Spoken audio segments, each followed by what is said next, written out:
वाणीवाडीची ही भूमी एवढी पवित्र आहे, मी अभिमानानं सांगतो महाराज. आपले शिवाजी अण्णा भोसले या वाणीवाडीमध्ये आपण सर्वांनी पाहिलं. आणि न्यू इंग्लिश स्कूल शाळा पांढर वस्तीची त्यांची संस्था आहे, बरोबर ना. आपले कुठली पांढरवली महाराज, त्या शाळेतला मी पहिला विद्यार्थी कीर्तनकार आहे महाराज. आता आमचं मध्यंतरी ना महाराज, त्याला झाली 1.5 वर्ष. आमच्या 10वीच्या मुलांचं म्हणजे सगळे जुने विद्यार्थी येऊन नाही का तो कार्यक्रम करायचा होता. तर त्याला इंग्रजीत तुम्ही काय म्हणता बघा, म्हणजे तुम्हाला माझ्या बोलण्यावर कळलं असेल मी किती शिकलो.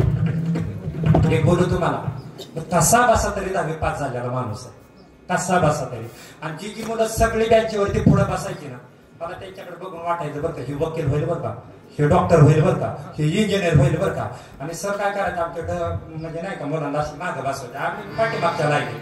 तर एक दिवशी सगळ्यांना प्रश्न विचारला, कोण काय होणार, कोण काय होणार, कोण काय होणार, कोण काय होणार नाही का. आणि मला विचारलं सरांनी, म्हटले तू कोण होणार. मी म्हटलं महाराज होणार. म्हटले भगव्या कपड्यातला का पांढऱ्या कपड्यातला. म्हटलं पांढऱ्या कपड्यातला होणार. हा.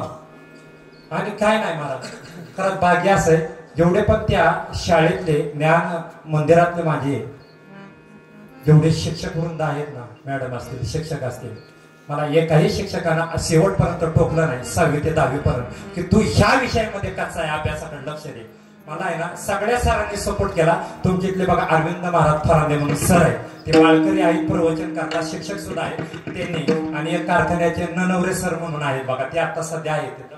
त्या दोघांनी मला एवढा सपोर्ट केला महाराज, ती मला म्हणायचे नाही तुला गणित मधलं कळलं तरी चालेल, नाही इंग्लिश मधलं कळलं तरी चालेल, काळजी करू नको, 10वीच्या बोर्डाला आम्ही तुला मदत करतो.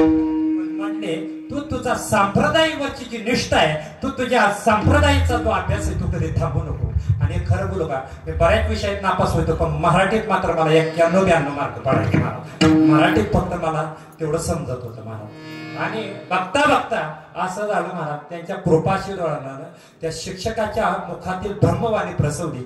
आणि आमचं ज्या वेळेला गेट टुगेदर होतं ना महाराज, ज्या वेळेला सगळी मुलं त्यातील कुणीतरी म्हणलं बाबा मी कंपनीचा मॅनेजर आहे, कुणी म्हणलं हॉटेलचा मॅनेजर आहे, सगळे झाले. आणि सरांनी सहज विचारलं प्रत्येकाला पगार किती. कुणी सांगितलं 50,000, 60,000, कुणी सांगितलं 1 लाख, कुणी सांगितलं 1.5 लाख. आता माझ्या नंतर आला. म्हणले तुझं कसं काय. मी म्हटलं रोजचं 10 पकडा. किती. रोजचं 10 पकडा. आणि महिन्यातले मी म्हणतो त्यातले 5-6 दिवस इकडे तिकडे दिवस जाऊ द्या, 22च वर दिवस पकडा म्हणतो.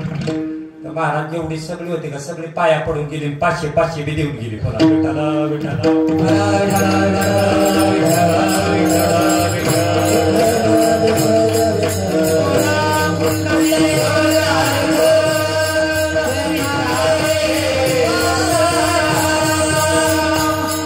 म्हणून महाराज मी सांगून गेलो की परमार्थ ज्याला करायचा आहे महाराज, त्याच्या पाठीमागे आई वडिलाचे सुद्धा पुण्य आहे. धन्यवाद बेटा दया दे,